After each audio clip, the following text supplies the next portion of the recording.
हमने अपनी पिछली चर्चा में ध्यान और भक्ति के संबंध में चर्चा की। हमने जानने की कोशिश की कि भक्ति आनंद क्यों देती है? क्यों जब हम ये जानते हैं कि ब्रह्म मैं ही हूँ, तो फिर ब्रह्म के आगे झुकते क्यों हैं? फिर क्या महत्व है पूजा पाठ, विधि विधान? अगर ये पूजा पाठ, ये सारे संस्कार जो हम करते हैं, ये तो सिर्फ इस स्वप्न में, इस माया में करते हैं। फिर माया में किए गए कोई भी कार्य सत्य की ओर हमें कैसे ले जा सकते हैं? हमने विस्तृत चर्चा की इस संबंध में। आपके बहुत सारे सवाल आए। एक चर्चा जो मैं आपसे करना चाहता हूँ आज। जैसा हम सब जानते हैं, हमने कई बार अपनी चर्चाओं में भी बात की है द्वैत के संबंध में कि जो जीवन हम जी रहे हैं, ये संसार जिसे हम जान रहे हैं, ये माया है। तो एक सवाल बनता है कि अगर ये माया है, ये जीवन एक स्वप्न है, तो क्या ये स्वप्न स्क्रिप्टेड है या रैंडम? क्या हमारा जीवन, या यूँ कहें ये सपना जिसे हम जीवन समझते हैं, क्या ये पहले से तय है या हमारे पास कोई फ्री विल भी है? मेरे देखे ये सवाल हमेशा से रहा है।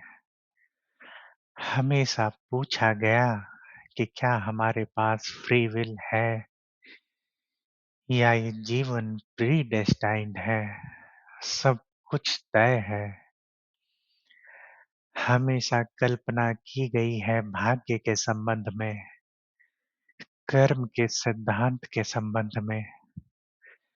कई ऐसी थ्योरी है और बहुत सारी कन्विंसिंग थ्योरी है कि लॉ ऑफ कर्मा, जीवन का भाग्य, ये सब काम करते हैं। समझने की कोशिश करते हैं पहले कि हमारा वैदिक नियम क्या कहता है इस संबंध में।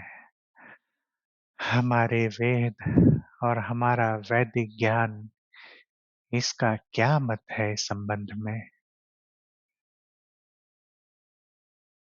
मैं चर्चा करना चाहूँगा आपसे एस्ट्रोलॉजी के संबंध में। आप में से बहुतों ने मुझसे कहा कि मैं एस्ट्रोलॉजी की बात क्यों करता हूँ? एस्ट्रोलॉजी तो बिल्कुल बकवास है, ऐसा कुछ नहीं होता। पर मैं आपसे कहना चाहता हूँ इतना कि स्वीकार या अस्वीकार, इसे बाद में आने दीजिए।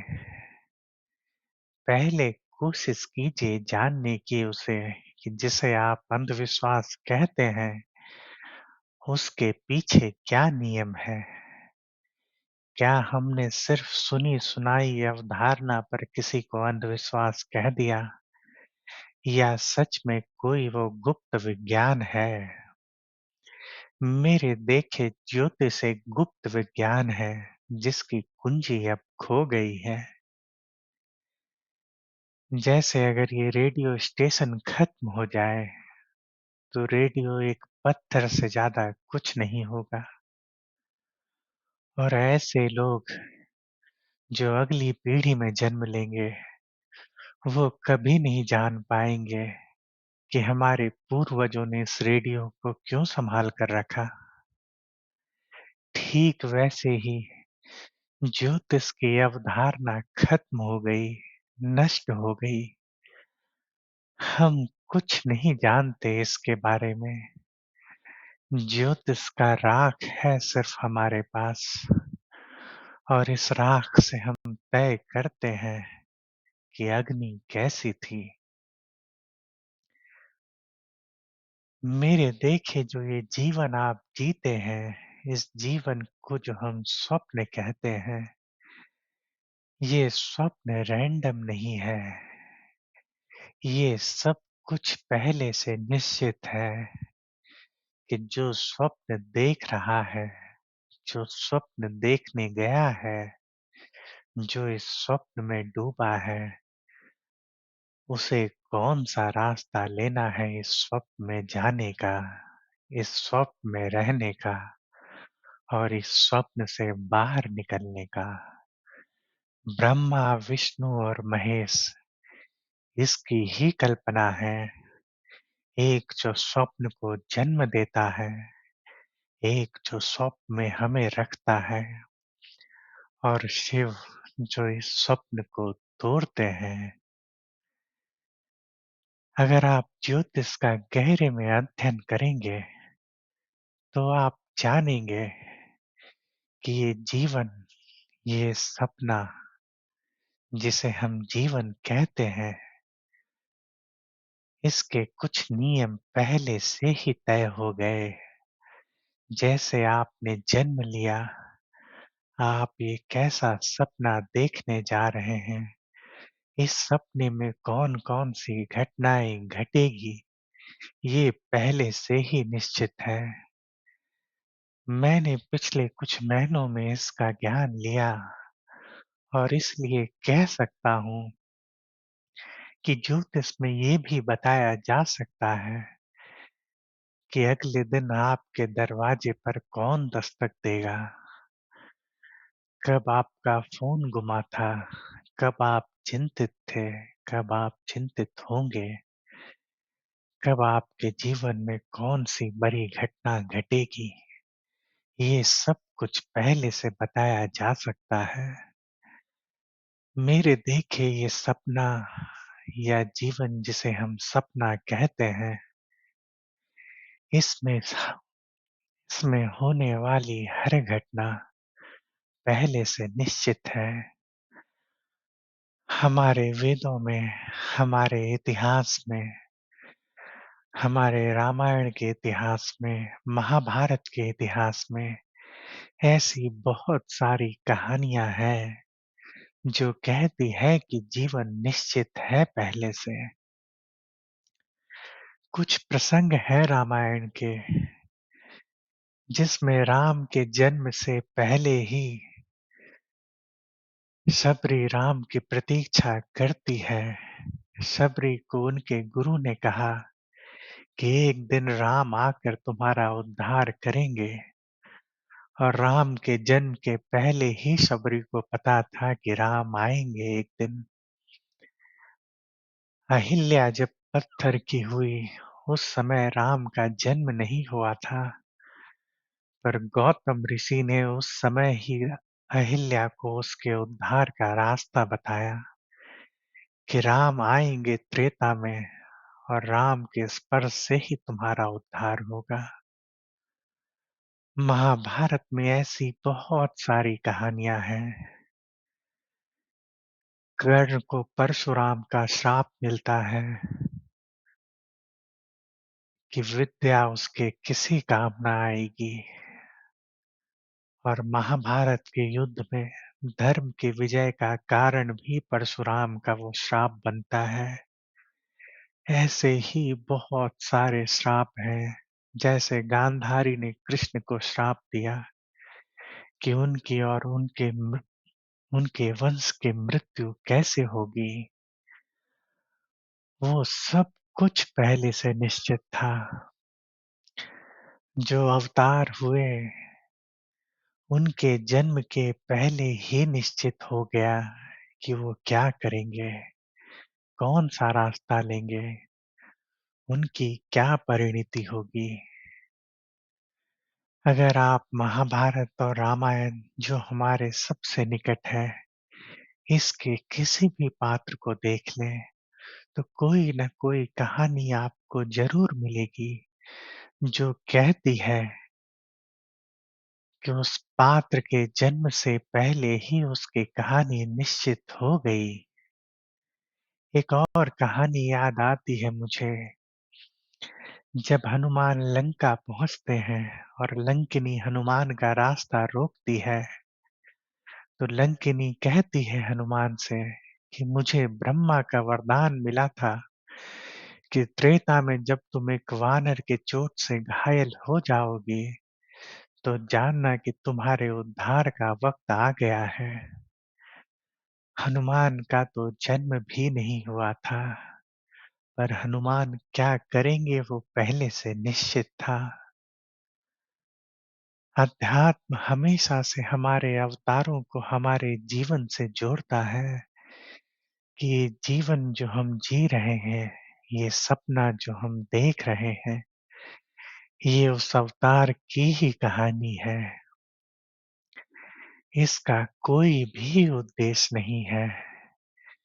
इसलिए हमने कृष्ण के अवतार को कृष्ण की लीला कहा। लीला वो है जिसका कोई उद्देश्य ना हो। हम हक हम अक्सर पूछते हैं कि इस जन्म का उद्देश्य क्या है? हम क्यों आए हैं यहाँ? ये सिर्फ एक खेल है, ये सिर्फ एक लीला है। आप गहरे स्वप्न में हैं। एक राजा स्वप्न में भिखारी बना है। भिखारी भी स्वप्न है और आपका जीवन भी स्वप्न है। विष्णु का स्वप्न ही कृष्ण है और विष्णु का स्वप्न ही राम है। हम नहीं जान सकते कि ये पीछे कौन है जो ये स्वप्न देख रहा है। इसे नहीं जाना जा सकता, ना ही बताया जा सकता है। पर अगर आप गहरे में इस धर्म को जानेंगे, तो आप जानेंगे कि ये अवतार, ये रामायण, ये महाभारत, ये हमें संकेत देते हैं कि इस जीवन में घटने वाली सारी घटनाएँ पहले से निश्चित है। आपके पास कोई फ्री विल नहीं है। ज्योतिष भी यही कहता है, जितना ही ज्ञान अब शेष है, कि जन्म के साथ ही आपके जीवन में घटने वाली घटनाओं का निश्चय हो जाता है। पर फिर एक सवाल पूछा जाएगा, फिर कर्म का क्या? फिर क्या हम कर्म नहीं करें? आपको ऐसा लगता है कि आप कुछ कर रहे हैं, आप डूअर हैं। गौर से देखिए आपकी ज़िंदगी की जो महत्वपूर्ण गतिविधियाँ हैं, कौन-सी चीज़ें आप करते हैं।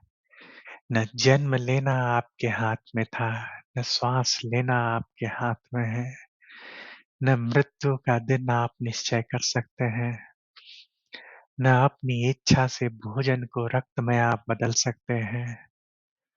आप जानते हैं क्या जो आप मुझे आज सुन रहे हैं, ये आप कैसे याद रखेंगे इन चीज़ों को? कौन-सी मेमोरी में ये सूचना स्टोर होगी और वो मेमोरी क्या आपके चाहने से बनी है? क्या आपके चाहने से वो रिट्रीव होती है? आपके जीवन की किसी भी गतिविधि पर आपका अधिकार नहीं है। इसलिए आपको लगता है कि कर्म आप करते हैं। जो भी ज़रूरी है आपका शरीर खुद कर लेगा। आपकी धारणा उस छिपकली की धारणा जैसी है, जो छत की दीवार से उल्टी लटक कर सोचती है कि छत उसने पकड़ा है। आपके चाहने से कुछ घट नहीं रहा, ना आपके चाहने से कुछ रुकेगा। ये स्वप्न पहले से ही निश्चित है। न कुछ घटा सकते हैं, न कुछ बढ़ा सकते हैं।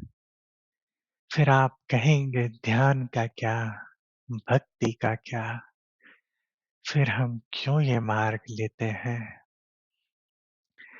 ये भी निश्चित है जिस सीढ़ी से आप उतर कर नीचे आए, उसी सीढ़ी से आप चढ़कर ऊपर जाएँगे फिर। जिस तरीके से आप सपने में आए, कोई तो मार्ग होगा सपने से बाहर जाने का। ये ध्यान, ये भक्ति, वो मार्ग है बाहर जाने का। शायद एक सपना लगे, 2 सपना लगे, कई सपनों का इंतज़ार करना पड़े, पर आज न कल आपको इस सपने से बाहर जाना है। और कौन-सा मार्ग आप चुनेंगे इस सपने से बाहर निकलने का, वो भी निश्चित है। मेरी बातें आपको प्रभावित करेगी या नहीं, ये भी निश्चित है। कुछ भी यहाँ रैंडम नहीं है, कुछ भी अनिश्चित नहीं है। इस सपने के निर्माण के साथ ही ये सपना कैसे घटेगा, इसे निश्चित कर दिया गया है।